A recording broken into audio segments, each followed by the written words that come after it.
Həmçinin problemin həll tərəfini öyrən, onu analiz elə, həll üçün addım-addım bir plan hazırla, sakit şəkildə işləməyə başlayaraq problemi kiçik parçalara böl və onu həll etməyə başla.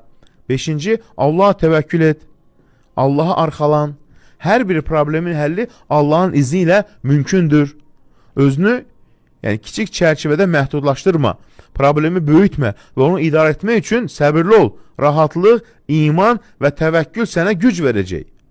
Rəbbinə güvən. 6-cı, iman və qənaət hissi ilə hərəkət elə.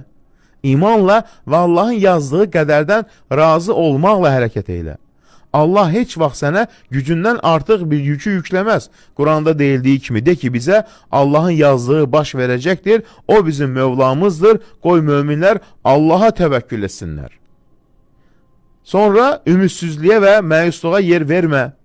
Ümidsizlik və məyusluq sənin qərarlarını zəiflədər və iradəni sarsıdar. Heç bir problem səni düşünməkdən və planlamaqdan saxlamamalıdır. Problemlərin həlli üçün mübarizə apar, qətiyyətli ol və ümidlə hərəkət elə.